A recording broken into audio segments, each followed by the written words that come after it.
లలితా పారాయణం అనేది భక్తితో, శ్రద్ధతో, ఏకాగ్రచిత్తంతో చేయాలి. కానీ, ఈ విధంగా ఎలా చేయాలో కొద్దిమంది మహానుభావులకు తప్ప ఎవరికీ తెలియదు. లలితా సహస్రనామంలోని శ్లోకాలకు అర్థం తెలుసుకొని పారాయణం చేసేటప్పుడు, ఆ శ్లోకానికి చెప్పబడిన వ్యాఖ్యానం గుర్తు తెచ్చుకుంటూ చదవడం వలన ఎక్కువ ఫలితం లభిస్తుందని అంటారు. ఇవన్నీ చెప్పినంత సులభంగా, విన్నంత సులభంగా చేయడం, ఆచరించడం చాలా కష్టం. నేను వీటి గురించి చాలాసార్లు ఆలోచించిన తర్వాత, నా ఆలోచనలకు వచ్చిన ఒక పద్ధతిని పాటిస్తున్నాను. దానిపై ఈ వీడియోలో వివరిస్తాను. చివరి వరకు చూడండి. మీకు నచ్చితే మీరు కూడా అనుసరించండి. ఇక్కడ 3 పదాలు ప్రస్తావించాను. అవి భక్తి, శ్రద్ధ, ఏకాగ్రచిత్తం. భక్తి అనేది అందరిలో ఉన్న అంశమే. రెండవది శ్రద్ధ. పారాయణం అనేది ఒక మొక్కుబడిలా కాకుండా మనం ఇష్టపడి చేయాలి. మీకు సమయం లేకపోతే ఆ రోజు కాకుండా పక్క రోజు చేయండి.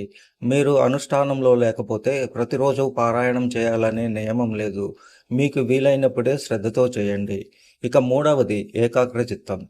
మానవ మాతృలమైన మనకి ఇది చాలా కష్టతరమైనది. పారాయణ సమయంలో మన మనసు ఎక్కడెక్కడో తిరుగుతూ ఉంటుంది. ధ్యానం చేసే సమయంలోనే మనసును పట్టుకోవడం కష్టం. ఇక పారాయణం చేస్తూ పట్టుకోవడం మామూలు విషయం కాదు. కానీ ఒక చిన్న ట్రిక్ సహాయంతో మనసును నిలబెట్టవచ్చు.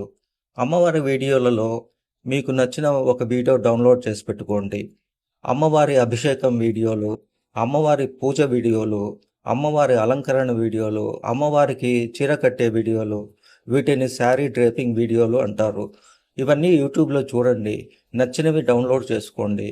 వీటిని మీ మొబైల్లో కానీ, ల్యాప్టాప్లో కానీ, కంప్యూటర్లో కానీ ప్లే చేసి దానిని చూస్తూ పారాయణం చేయండి.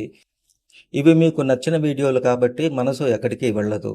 నాకు అమ్మవారి అభిషేకం అంటే చాలా ఇష్టం. అమ్మవారికి పసుపు నీటితో అభిషేకం చేస్తున్నప్పుడు శరీరం అంతా పులకరిస్తుంది. మీరు కూడా అలాంటి వీడియోలు సెలెక్ట్ చేసుకోవాలి. అమ్మవారికి అభిషేకం చేస్తున్నప్పుడు అమ్మవారి పారాయణం చేస్తే వచ్చే ఫలితం వేరే ఎక్కడ లభిస్తుంది?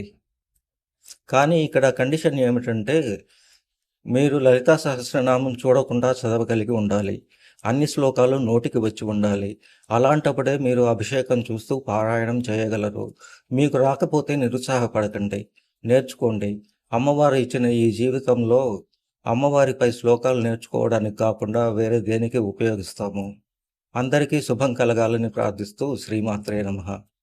ఇంకొక విషయం చెప్పడం మరిచాను. ఈ పద్ధతి కాకుండా ఇంకా విశేషమైన ఫలితం పొందే పద్ధతి ఇంకొకటి ఉంది. దానిని నెక్స్ట్ వీడియోలో వివరిస్తాను. శ్రీమాత్రే నమః.